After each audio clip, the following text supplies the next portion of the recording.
Good morning. This morning's wake up was a little different.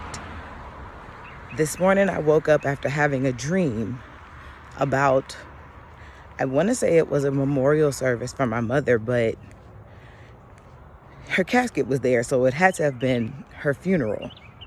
Either way, in a church, people were there. We as the family had to come to the front. I gave words. It was in a space that had a big jumbotron, and there were really big screens, and it was being broadcast everywhere. And as I go outside, my Auntie Gail, which is my father's sister-in-law, she came up to me and she had words for me, and she pulled me aside and she began to speak words that someone else had spoken to me maybe a week earlier. And she used Paul as an example and compared me to someone studying under Paul. She didn't say specifically who, but she referenced a Bible verse where the person was with Paul and spending time with Paul and getting to know Paul. Paul as in Saul, the Paul who used to be Saul, that was killing the Jesus followers, who became a voice and his transition and became Saul. And so, of course, I'm crying. And the one thing that she says to me is, don't worry about my children. You just do what you're supposed to do. Don't worry about my kids. Now, I had no idea why she said that, and that was very random.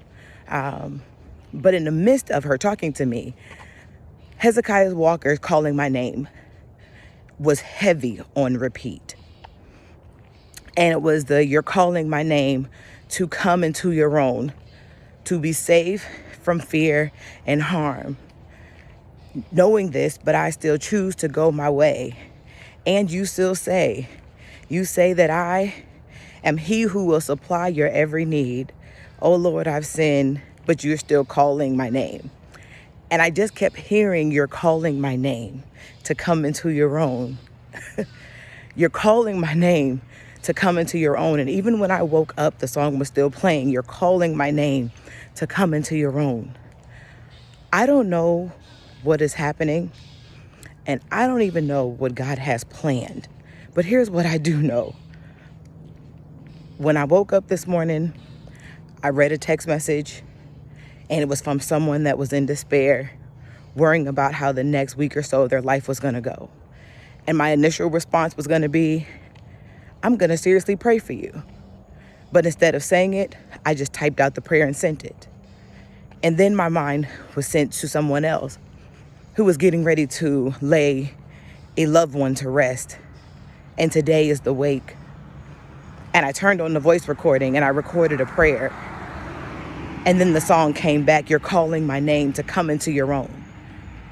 And the only thing that I could think was, God is calling me into something.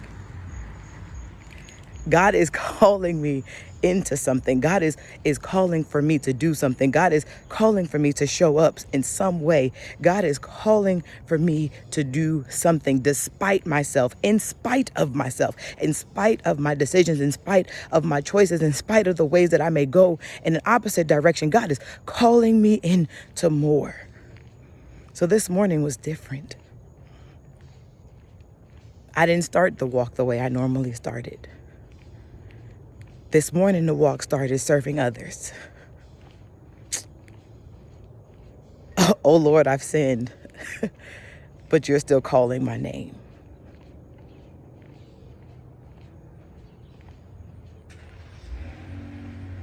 You're calling my name. So this morning, as I'm going on my walk, the one question that I have this morning is, what is God calling me into? And that's the question that I leave with you. What is God calling you into? What is it that God wants from you? What is it that God wants out of you? What is it that God wants for you? What is it that God wants?